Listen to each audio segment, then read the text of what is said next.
बात मैं ताल ठोक कर चैलेंज करके कहता हूं, मोदी अगर असल बाप की औलाद है तो सार्वजनिक करे जो मैं कह रहा हूं। अगर मेरी बात गलत निकल गई तो मैं सीधे संसद के सामने मुझे फांसी दे देना, मैं खुद आकर के अपने आप को फांसी लगा लूंगा।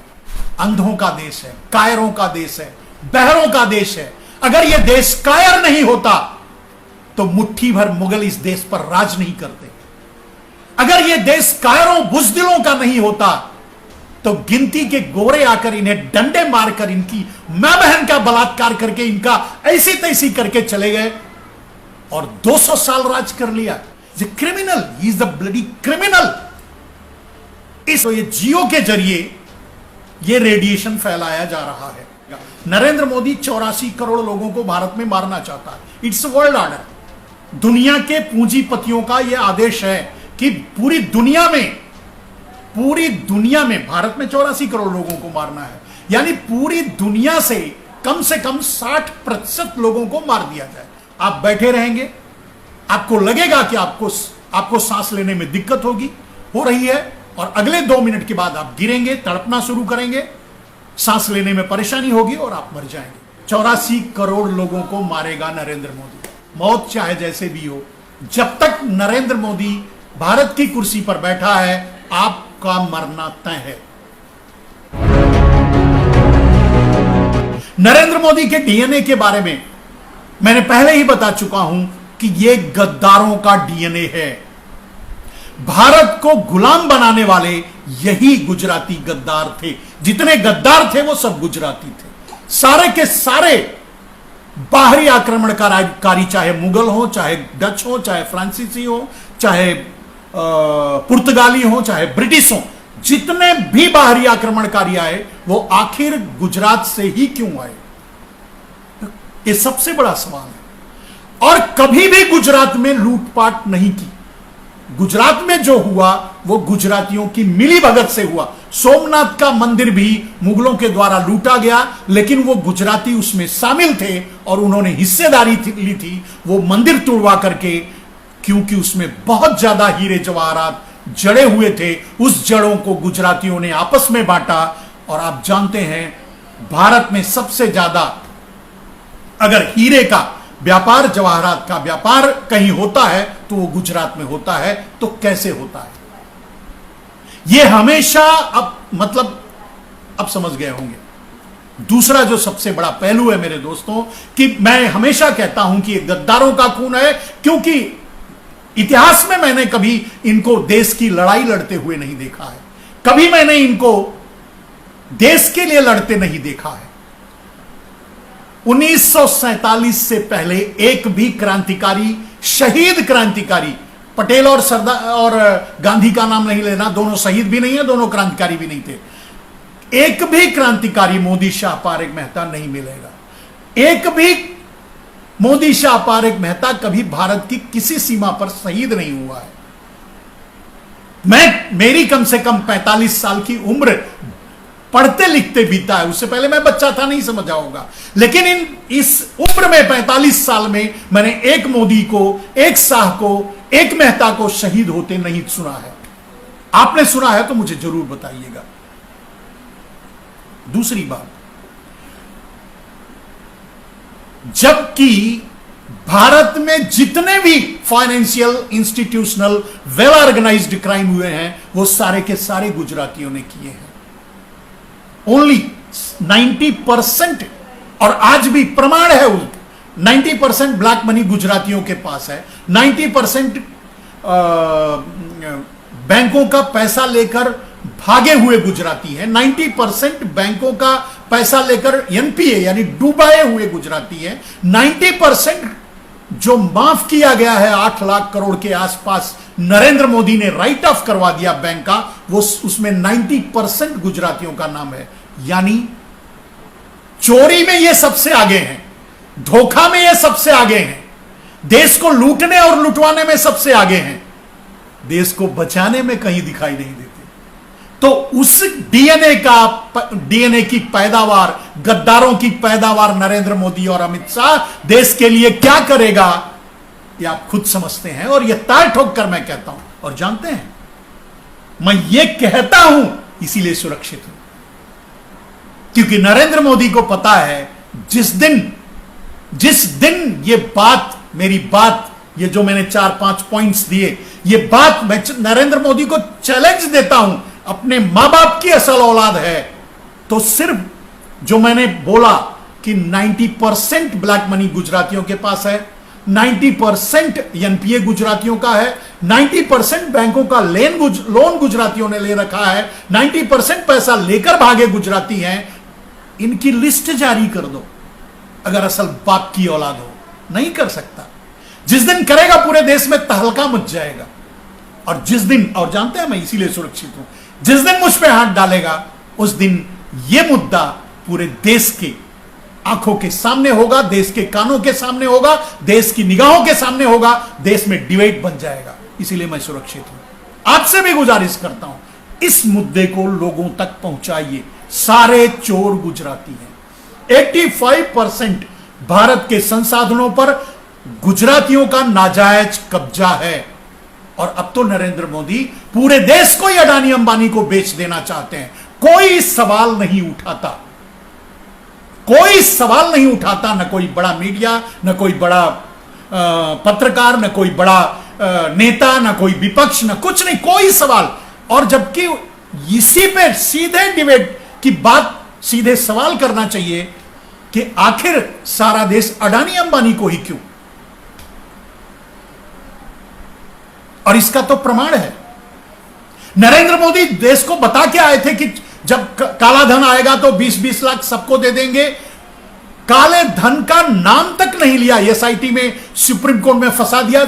सुप्रीम कोर्ट ने कहा कि काले धन की लिस्ट सार्वजनिक कर दो, नहीं किया। स्विस बैंक ने लिख के दिया कि सारे काले धन की लिस्ट सार्वजनिक कर दो, नहीं किया। नहीं इसलिए किया क्योंकि 3 नाम पहले लाया था, तीनों गुजराती थे, तीनों ने कहा कि पैसा मैंने मोदी को दिया है। मोदी अपनी जान बचाने में लग गया। उसके बाद एक भी नाम सार्वजनिक नहीं किया। सार्वजनिक इसलिए नहीं किया कि सारे चोर गुजराती थे। यह बात मैं ताल ठोक कर चैलेंज करके कहता हूं, मोदी अगर असल बाप की औलाद है तो सार्वजनिक करे जो मैं कह रहा हूं। अगर मेरी बात गलत निकल गई तो मैं सीधे संसद के सामने मुझे फांसी दे देना, मैं खुद आकर के अपने आप को फांसी लगा लूंगा। लेकिन यह देश अंधों का देश है, कायरों का देश है, बहरों का देश है। अगर यह देश कायर नहीं होता तो मुट्ठी भर मुगल इस देश पर राज नहीं करते।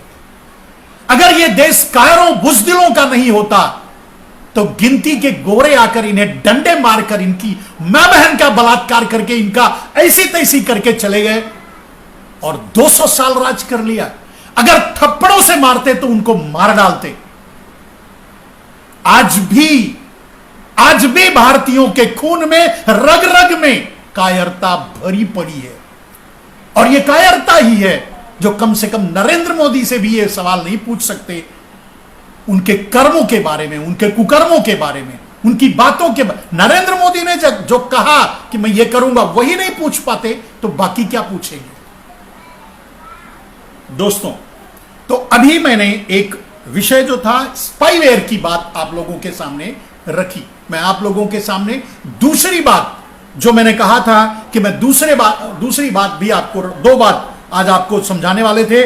कोरोना वायरस के मोदी वेरिएंट, कोरोना वायरस के मोदी वेरिएंट की तीसरी लहर शुरू हो चुकी है। और इसमें पहली लहर में 50 लाख यानी 40 से 50 लाख लोग मारे गए, तो यह बताया 4 लाख मारे गए। दूसरी लहर में 40 से 50 करोड़ लोग मारे जाएंगे। 40 करोड़ लोग मरने का मतलब यह होता है मेरे दोस्त, अगर देश में 130 करोड़ की आबादी है तो समझिए कि कितने करोड़ परिवार होंगे। अगर कैलकुलेशन करेंगे तो 40 करोड़ लोग मरने का मतलब होता है कि कम से कम हर घर से 1 या 2 आदमी जरूर मरेंगे। अब आप सोचिए इस देश की क्या हालत होगी, इस देश की दुर्दशा क्या होगी। और तीसरा वेरिएंट कैसा होगा, ये तीसरा वेरिएंट का नाम है मोदी वेरिएंट। कोरोना वायरस का मोदी वेरिएंट की तीसरी लहर शुरू हो चुकी है। पहला प्रक्षेपण जब दूसरा वेरिएंट आया माने पहले कोरोना जो आया उसके लिए नरेंद्र मोदी सीधे जिम्मेदार थे, उन्होंने कभी जवाब नहीं दिया। जब कोरोना वायरस का पहला केस केरला में 31 जनवरी को आया था, 31 जनवरी को, तब नरेंद्र मोदी कुछ भी कोई कदम नहीं उठाया, कोई आइसोलेशन कोई कदम नहीं उठाया, क्योंकि 24 फरवरी को वो नमस्ते ट्रंप करने वाले थे और देश को कोरोना से पीड़ित होने दिया। कोई भी आज तक उनसे सवाल नहीं किया, ना ही मोदी ने कभी इसका जवाब दिया। ताली बजवाए, थाली बजवाए, बेवकूफ बनाए, कुछ भी किए, लेकिन कभी इस बात का जवाब नहीं दिया कि इस देश के अंतरराष्ट्रीय एयरपोर्ट को आइसोलेट क्यों नहीं किया गया 24 फरवरी से पहले। और वहां भी खत्म नहीं हुआ, इन्होंने अंतरराष्ट्रीय एयरपोर्ट को 24 मार्च तक आइसोलेट नहीं किया था, कोरोना को आने दे रहे थे। तो यह साजिश ही है ना। पहली लहर की बात कर रहा हूं मेरे दोस्तों। 23 मार्च को जब ये मध्य प्रदेश की चुनी हुई सरकार गिराकर अपनी सरकार बना लिए, उसके बाद इन्होंने 24 मार्च को अचानक जब 500 केस थे, 571 केस थे, तब पूरे देश को पर ताला लगा दिया था। आज 571 तो रोज मर जाते हैं। क्या 5000, 4000, 5000 तक लोग मर रहे थे अभी तो मार्च अप्रैल में। मेरे दोस्तों, कभी किसी ने यह नहीं पूछा कि 24 मार्च ही क्यों, और 24 मार्च से पहले अंतरराष्ट्रीय एयरपोर्ट को सील क्यों नहीं किया गया, आइसोलेट क्यों नहीं किया गया, जो आ रहे थे बाहर से कोरोना लेकर के उनको आइसोलेशन में क्यों नहीं डाला गया, क्वारंटाइन में क्यों नहीं डाला गया। कोई जवाब नहीं है। हर बात बोलेगा नरेंद्र मोदी, लेकिन सही सवाल का कभी जवाब नहीं देगा, क्योंकि ये साजिश करता है, ये खतरनाक आदमी है। ये कोरोना इसी ने लाया है अपनी कमजोरी छिपाने के लिए और देश को से 84 करोड़ लोगों को मारने के लिए, क्योंकि प्रमाण तो यही कहता है। उसके बाद पूरा देश लॉकडाउन कर दिया, लोग मरने लगे, लोग भूखे मरने लगे, बाहर निकले तो मरे, घर में रहें तो मरे, किसी भी हालात में उन पर कोई सुनवाई नहीं हुई। लोग ट्रेन से कट के मरे, बस से कट के मरे, साइकिल से गए, बैलगाड़ी से गए, बैलगाड़ी में अपने आप को जोत कर लोग अपने अपने घरों पहुंचे, लेकिन इस आदमी ने कोई दया नहीं दिखाई। 571 केस था मेरे दोस्तों, तब इसने इतना बड़ा जुल्म ढाया था इस देश पर, जबकि 2 महीने तक चुपचाप कोरोना को फैलने दिया, नमस्ते ट्रंप किया और मध्य प्रदेश की सरकार गिरा करके मध्य प्रदेश के विधायकों को लेकर घूम रहा था फ्लाइट में।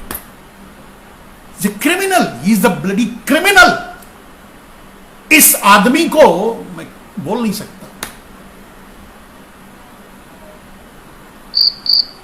अब अगर उसके बाद चलेंगे तो दूसरी लहर आई। दूसरी लहर में यह चुनाव लड़ रहा था, बिहार का चुनाव लड़ा, फिर वेस्ट बंगाल और 5 राज्यों का चुनाव लड़ा। कोरोना को दूसरा जो प्रक्षेपण करवाया, इसे कोरोना वायरस कहते हैं मेरे दोस्त। जो पेगासस जैसे स्पाईवेयर के जरिए पूरे देश की मॉनिटरिंग करवा सकता है, 10 करोड़ लोगों की मॉनिटरिंग करवा सकता है, वो आदमी ऐसा प्रक्षेपण नहीं करवाएगा, ये कैसे कह सकते हो आप। पहला रेडिएशन, ये जो भी वैज्ञानिक तरीके से अगर इस तर्कों पर इसे देखने की कोशिश की जाए तो आपको भी समझ में आएगा कि आखिर ये कोरोना वायरस कैसे है। दूसरे लहर की मैं बात बताता हूं, दूसरे लहर की कुछ घटनाएं। पहले लहर में लोग बंद थे, कुछ दिन बीमार थे, बीमार हुए, बीमार होकर मरे, ये सारी चीजें चल रही थी, क्योंकि उस समय जो डेंसिटी ऑफ रेडिएशन था वो कम था, मतलब जो प्रक्षेपण किया गया था उसकी डेंसिटी कम थी। पहला प्रक्षेपण था, देखना चाहते थे कि कैसे और कितने लोग मरते हैं।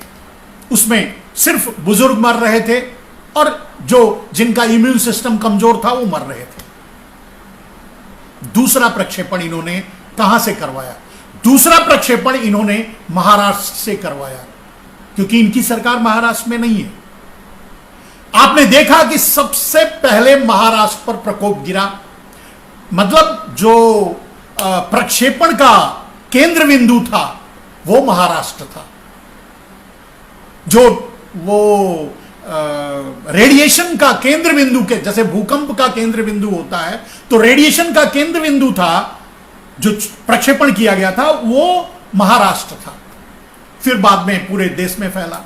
अब ये कोरोना वायरस कैसे हो सकता है बिना प्रक्षेपण? जो मैं कह रहा हूं उसको तर्क से समझिए। मैंने गांवों से के संपर्क में हमेशा रहा, मैं खुद भी गांव में 8 महीने रह के आया। गांव में ऐसे लोग कोरोना वायरस में मरे जो कभी बाहर जाते ही नहीं। पॉइंट नंबर 1, जो कभी बाहर नहीं जाते, घर पे ही रहते हैं, बुजुर्ग हैं, घर पे रहते हैं, तो उनको उन तक कोरोना वायरस कैसे पहुंचा? Point number 1। अब चलिए, हो सकता है उनके घर वालों से पहुंच गया हो सकता है। तो जब भी कोई मरा, उसके परिवार का अगर टेस्ट करवाया गया तो किसी को कोरोना वायरस नहीं निकला। फिर उस आदमी तक कैसे कोरोना वायरस पहुंचा? उसके परिवार में कोई किसी को कोरोना नहीं हुआ तो वो आदमी कैसे मरा? इट्स ओनली विद ये पॉसिबल सिर्फ है रेडिएशन से।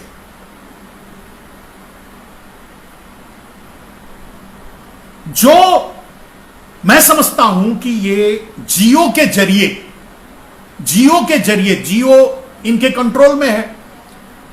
अडानी अंबानी और ये समझ लो एक ही जगह से खाते हैं और एक ही जगह से निकालते हैं, तो इनके कंट्रोल में है। तो ये जियो के जरिए ये रेडिएशन फैलाया जा रहा है, मैं समझता हूं, मेरा यह अनुमान है। और अगर आधार जब आप चेक करेंगे तो आपको भी यही समझ में आएगा। इसको चेक करने का, इस रेडिएशन को चेक करने का आपको एक तर्क बताता हूं, उसको समझिए। आपके पास मोबाइल होगा एंड्रॉइड, आप इसको तकिए के नीचे रखकर सो जाइए। दूसरे दिन सुबह उठेंगे तो आपको चक्कर आ जाएगा, आप गिर जाएंगे। यह मेरी गारंटी, आप सो करके देख लीजिए। और इस मोबाइल को अगर आप अपने जिस रूम में सोते हैं वहां ना रख करके कहीं और रखिए, आपको कुछ नहीं होगा, कोई चक्कर नहीं आएगा, कोई गिडीनेस नहीं होगा, मतलब कोई भी आपको कमजोरी महसूस नहीं होगी, चक्कर नहीं आएगा। आखिर कैसे? ये कैसे होता है?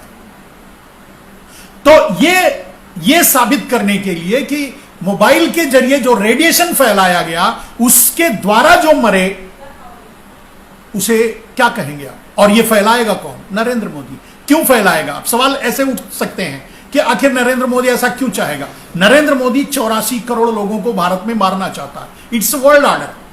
दुनिया के पूंजीपतियों का यह आदेश है कि पूरी दुनिया में भारत में 84 करोड़ लोगों को मारना है, यानी पूरी दुनिया से कम 60% लोगों को मार दिया जाए। पूरी दुनिया की बात कर रहा हूं। पूरी दुनिया के चलाने वाले पूंजीपतियों का ये प्रक्षेपण है, यानी ये ऐलान है, यानी ये किया जा रहा है। भारत में दुनिया के दबाव में यह वर्ल्ड ऑर्डर तय किया गया है कि भारत से 84 करोड़ लोगों को मार दिया जाए। अब 84 करोड़ लोग मरेंगे कैसे? ऐसे ही मरेंगे। अब आप इससे समझ जाएंगे। मैंने कहा आपको यह भी बताया कि इसको टेस्ट कैसे कीजिए, वो भी। और तीसरी बात जो मैं आपको बताऊंगा कि कैसे आप मेरी बात को सच समझने मानने के लिए आपके सामने मैं एक तर्क रखता हूं। तीसरी लहर कैसे होगी उसको मैं आज बता रहा हूं। अगर वही होगी तो आप समझ लेना कि मैं जो आज कहा वो सारी बातें सच हैं। जैसे तीसरी लहर कैसी होगी? पहली लहर में लोग बीमार होकर हॉस्पिटल तक पहुंच रहे थे, किसी को ऑक्सीजन की जरूरत पड़ती थी, और ज्यादातर बुजुर्ग जिनको पहले से बीमारियां थी वो मरे। दूसरी लहर में जवान, बूढ़े, बच्चे, जवान और बूढ़े सब मरे। और मरे क्योंकि उनके बॉडी से ऑक्सीजन गायब हो गया। ऑक्सीजन गायब बिना रेडिएशन के नहीं हो सकता। किसी आज तक ऐसा कोई वायरस हुआ ही नहीं जो किसी भी बॉडी में जाकर के ऑक्सीजन को रोक दे। बॉडी से ऑक्सीजन गायब कर दे। यह कैसे हो सकता है? ऐसा कोई वायरस ही नहीं है, ऐसा कोई रोग ही नहीं है। और अभी तक के इतिहास में आप अभी तक के इतिहास में जहां तक आपके मेडिकल का लाइन जाता है, उस इतिहास को आप खंगाल डालेंगे तो इस तरह का इफेक्ट वायरस बहुत से आए, वायरस से लोग मरे भी, उनके मरने के तरीके भी अलग थे, लेकिन ऑक्सीजन बॉडी से गायब हो जाए, बॉडी मतलब आदमी सांस ना ले सके, ऑक्सीजन की कमी हो जाए, यह कैसे हो सकता है? यह तो तभी हो सकता है जब एटमॉस्फेयर में ऑक्सीजन खत्म हो जाए। तो ये रेडिएशन जो फैलाया जा रहा है जियो के जरिए, उस रेडिएशन का काम ही यही है कि वो बॉडी से ऑक्सीजन गायब कर देगा। अब आते हैं हम तीसरी लहर कैसी होगी। तीसरी लहर कैसी होगी जिसमें 40 करोड़ लोग से भी ज्यादा लोग मरेंगे, वो तीसरी लहर कैसी होगी? दूसरी लहर में आप तड़पते हुए जा रहे थे, लोग आपको हॉस्पिटल ले जा रहे थे, घंटे 2 घंटे, 1 दिन 2 दिन जी रहे थे, लड़ रहे थे, ऑक्सीजन की मांग कर रहे थे। नरेंद्र मोदी चौथी लहर में इतना रेडिएशन फैलाएंगे, तीसरी लहर में इतना रेडिएशन फैलाएंगे, मतलब इतनी डेंसिटी ऑफ रेडिएशन होगा कि वो आपको सांस लेने तक नहीं देगा। 5 मिनट में आप मरेंगे, आपको कोरोना डिक्लेयर भी नहीं होगा। और वैसे भी देख रहे हैं आप, कोरोना से कितने लोग मरे, लेकिन किसी को कोरोना से मृत्यु माना ही नहीं। ऑक्सीजन की कमी से कितने लोग मरे, नरेंद्र मोदी मानने के लिए तैयार नहीं है कि कोई ऑक्सीजन की कमी से मरा। पूरी दुनिया, पूरी भारत में त्राही त्राही मच गई, दुनिया से भीख मांग करके ऑक्सीजन लाया गया और वेंटिलेटर्स लाए गए और दूसरे संसाधन लाए गए, लेकिन यहां देश मानने, मोदी मानने के लिए तैयार नहीं कि कोई ऑक्सीजन से मरा, ऑक्सीजन की कमी से मरा। तो ये तीसरी लहर क्या होगी? तीसरी लहर में 5 मिनट के अंदर आपकी मौत होगी। अचानक आप बैठे रहेंगे, आपको लगेगा कि आपको सांस लेने में दिक्कत होगी, हो रही है, और अगले 2 मिनट के बाद आप गिरेंगे, तड़पना शुरू करेंगे, सांस लेने में परेशानी होगी और आप मर जाएंगे। यह होगी तीसरी लहर की। अब मैं ये कॉन्फिडेंस के साथ कैसे कह रहा हूं, वैज्ञानिक भी ये डिक्लेयर नहीं कर रहे हैं कैसी होगी कि नहीं, आएगी कि नहीं, वगैरह वगैरह। लेकिन अगर इन्होंने प्रक्षेपण करवाया, रेडिएशन फैलवाया अपने माध्यम से, जिस माध्यम का इस्तेमाल नरेंद्र मोदी 84 करोड़ लोगों को मारने की कर रहे हैं, अगर फैलवाया तो होगा क्या? यही होगा, आप जहां रहोगे 5 मिनट के अंदर मर जाओगे। इससे ज्यादा समय आपको नहीं मिलेगा, क्योंकि इस बार जो रेडिएशन होगा उसकी डेंसिटी इतनी तगड़ी होगी कि आपकी बॉडी से 1 सेकंड में ही सारे ऑक्सीजन गायब हो जाएंगे, खत्म हो जाएगा, आपको सांस लेने में दिक्कत होगी और आप मर जाओगे। अब रह गई जो ड्रामा चल रहा है, ये क्या बोलते हैं,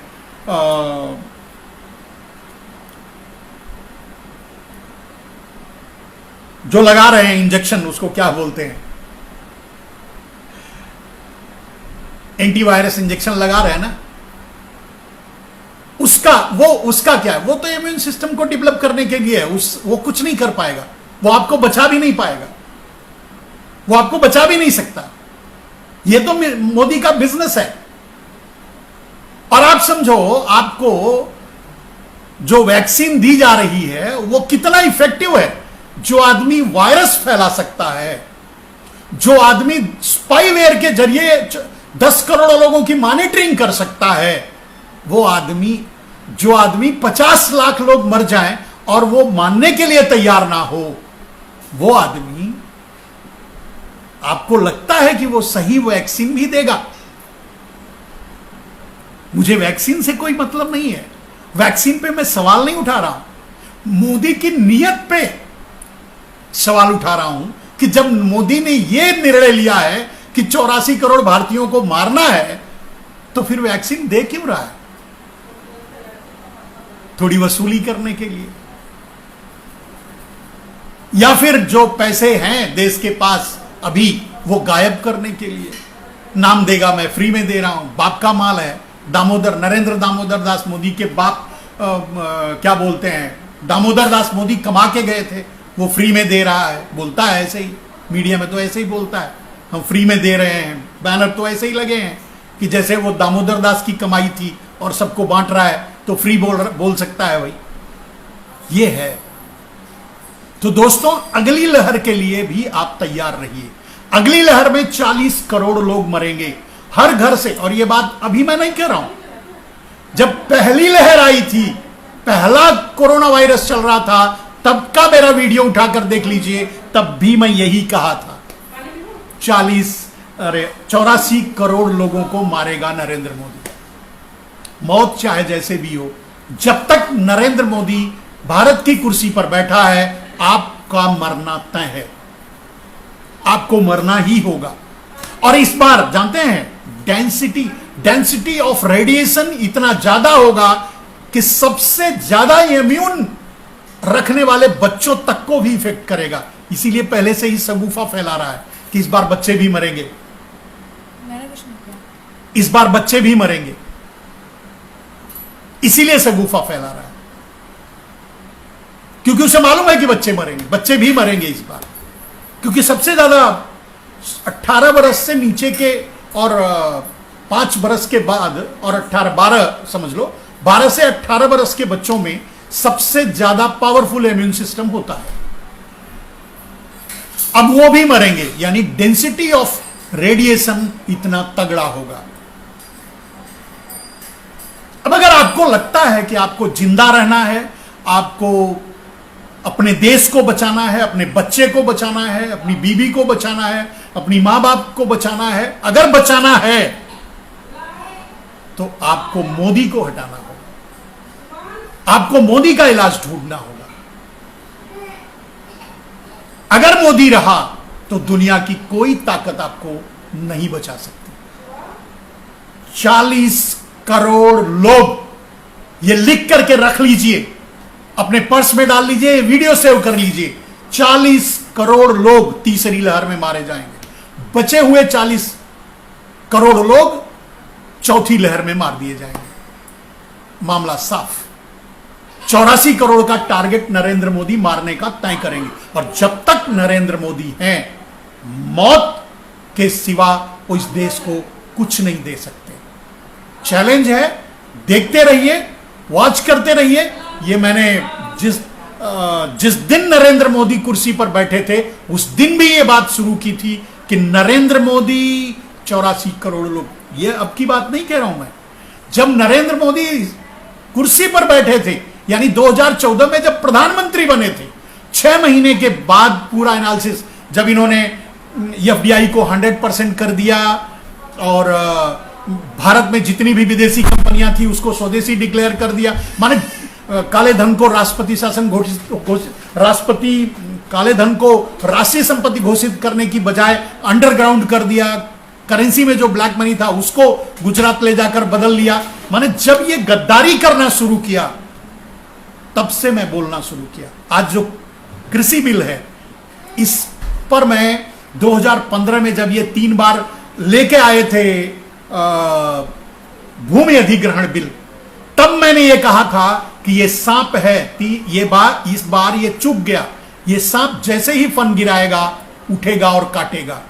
और जब भी अवसर मिला, इसने 3 बिल लाया, तीनों सिर्फ इस मतलब के लिए कि किसानों से उनकी जमीन छीन लो। दोस्तों, आज के लिए इतना ही। फिर कभी आपसे जुड़ेंगे तो फिर बात करेंगे। बात करने से पहले, जुड़ने से पहले हम पहले भी टाइमलाइन पे डाल देते हैं, शायद हमारी अगली मुलाकात मंगलवार को होगी। आज के लिए बस इतना ही। जय हिंद, वंदे मातरम। आपको लगे कि मैं सही बोल रहा हूं तो लोगों तक पहुंचाइए, अपने तक मत रखिए, क्योंकि जो मैं कहता हूं उसे सुनने के लिए भी हिम्मत की जरूरत होती है। कुछ लोग तो हमें इसलिए सुन नहीं पाते कि उन्हें सुनने से भी डर लगता है, कहीं सुनते हुए नरेंद्र मोदी देख ना लें या कहीं मॉनिटरिंग ना हो जाए।